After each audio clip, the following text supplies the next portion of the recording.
Good evening. So, episode 4, Connecting the Dots. So tonight I wanted to talk a little bit about affordability and the impact that the combination of appreciation, right? We now are on our, as I mentioned in the third quarter report, the 6th consecutive quarter of raising home prices. And we've now seen significant increase in mortgage interest rates over the course of the last year. So I'm Anthony Delacandro, Dwell Real Estate. Welcome here to the first edition of any video that I've done from 1600. This was our big news if you've followed us over the course of the last couple of weeks. Dwell Real Estate has relocated its headquarters from Linwood, New Jersey here to 1600 New Road in Northfield. Super excited about it. Love this location, love our neighbors, love the proximity to the central business community here in the Atlantic County offshore market. So let me dive right in. So we've seen, I'm going to share my screen and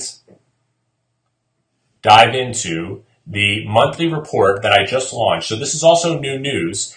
We have been for years sharing quarterly reports on the local market here in South Jersey. And just for the first time in October, we are sharing monthly reports now on what's happening in the Atlantic County region, as well as every town that we service essentially. So here we are for October of 2018.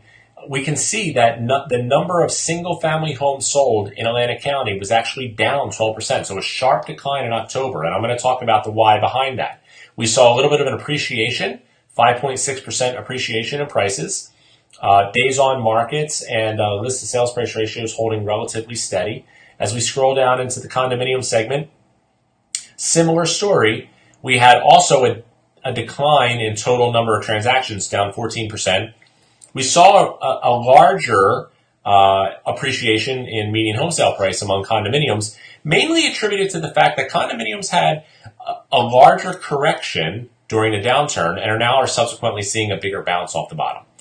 Financing has been restored in many of the condominiums around Atlantic County where it was prohibitive or a challenge in most cases for the last 5, 7, 10 years during the height of the crisis.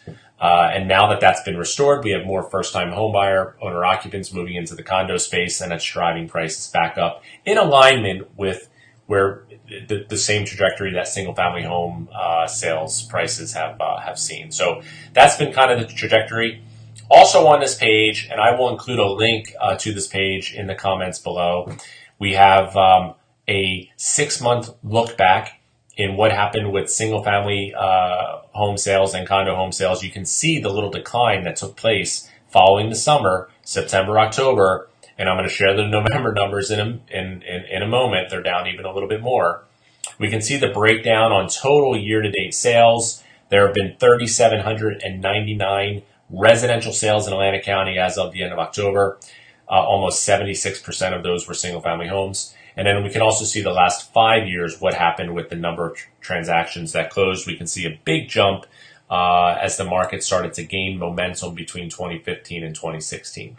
When we scroll further down on this page, we can see that we actually do, in fact, have in 2 columns here, the offshore markets on top. Every single offshore market in Atlantic County we've covered, as well as every island community in Atlantic County, including Ocean City as well. And I'll just give you an example and go ahead here and let's see, I'll click Margate here. Right, and so we've got now let's see.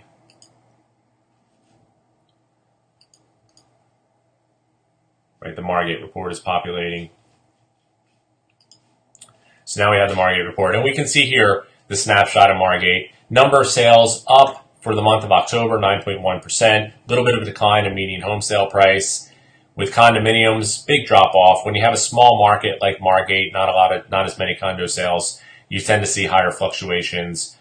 Median sales price declining a little bit, and we can also see the trajectory that took place over the past 5 years between single-family homes and condos, and what happened here over the course of the last couple of months. Seasonal markets like Margate tend to have quieter summers while people were enjoying their summer homes. Not as many sales. They tend to have a very busy spring market, as Margate did. and then pick back up again as we hit September, October. So a little bit of the pattern and the seasonality witnessed here in the report that we did for Margate. So cool resources here for October. Look for the same thing in a couple weeks when the November numbers become official. But before we get to that, I wanted to just share that. So as I mentioned, affordability, rising home prices, right? Also rising interest rates. We had our first meeting here at 1600 with my group, and I shared the numbers as we looked back at the third quarter just a few weeks ago in early October. And then I compared what the market did in October and November. And so if we look at the last 90 days, we did see a rather sharp decline in the overall number of sales. The market was down in number of sales by 16% for the period of September 1st through the end of November. So that's rather sharp.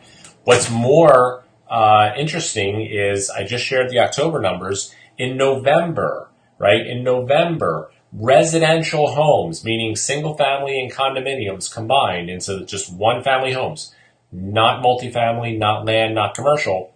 The number of residential sales in Atlantic County was down 23% year over year.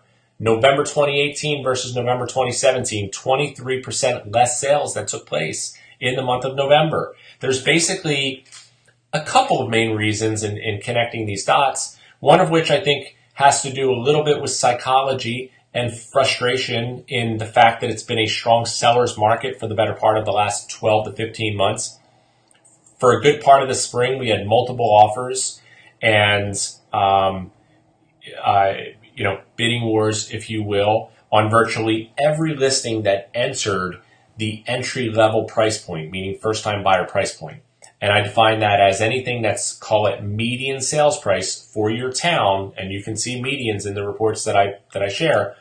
Anything that's median sales price plus or minus 10% falls into that first-time home buyer category. It was a very frustrating market to be a buyer in the spring and even in the fourth quarter and third quarter of 2017. All of a sudden, we ended up seeing a couple of things that happened. Number one, again, prices rose pretty sharply, combined with interest rates that went from under 4 to over 5. So when I did the calculations for my group here on last Tuesday, I shared that if you took a median sales price home, right, from 2 years ago and combined it with where interest rates were 2 years ago, and then you determine what the income required to buy that home at conventional qualifying ratios, what that income was going to be, right? We had a very simple and logical calculation that determined that median income in Atlantic County could easily and very comfortably afford a median home price. Atlantic County for a long time was ranked as one of the most affordable places to live in the country. Now we fast forward to the last 12 months, and by the way, this isn't a local this math isn't exclusive to our local market. The same scenario is happening all over the country, right? We have rising interest rates that happen relatively sharply. If you take median home sale price today, which is higher, and you also take, again, interest rates that are over a full percent higher than where they were 2 years ago, and again, you figure the same calculation, we haven't had a vast increase in wage growth, but we have had an increase in the cost, in the monthly cost associated with owning the same home. We're now in a position where median income in Atlantic County doesn't quite qualify for a median home sale price, right? So we have this interesting phenomenon where we have a supply-demand imbalance, meaning, historically speaking, we would traditionally call this a seller's market because we have a lot of demand and we don't have a lot of supply.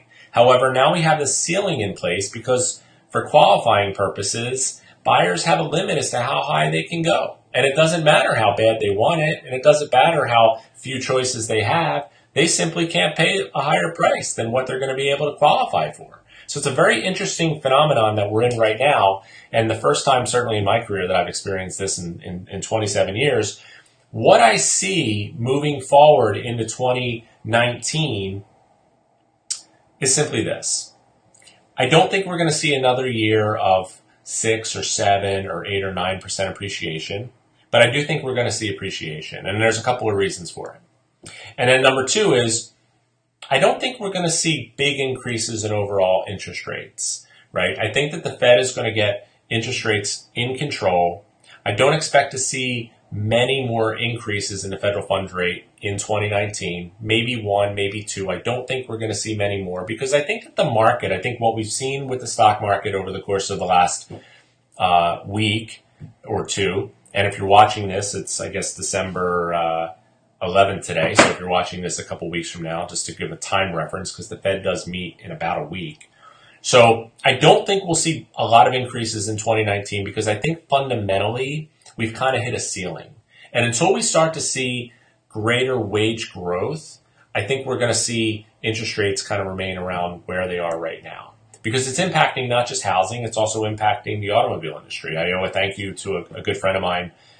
When I start to see some of the numbers that I see, like a 23% decline, I'll tend to reach out to people and good friends that I have in other businesses as well, just to kind of mastermind around some of the ideas. And one of the things that I learned over the course of the last week is that the auto industry also has seen declining sales, and that the average time that a car is on the road and in service has reached levels that are far greater than they have been the last couple of years, and higher to the extent dating back to kind of post-crisis, right? Around the time that the federal government launched the Cash for Clunkers program back in 2009. I don't think it's 2009 or 8 or 7 all over again by any stretch of the imagination. There's many other positive fundamentals in our overall economic landscape. Again, December 11th, to put a time reference, actually came from Atlantic City's Economic Outlook this morning at Stockton's Atlantic City campus. So I was fortunate to be with New Jersey's Department of Treasury's chief economist and a number of other great minds that were kind of in a room collectively talking a little bit about the direction that our local region was going to head in. So super grateful for that. But again, moving into 2019, I don't think we're going to see big increases in overall interest rates, maybe just a little bit. I don't think we're going to see big increases in overall appreciation, but I do think we're going to experience appreciation. I think we're going to see a little bit of a return to some positive sales growth, right? I think we're going to reverse, and I think that wage growth is going to be a big part of that. I think we're going to see New Jersey raise its minimum wage. I think we're going to see a lot of other surrounding states follow suit.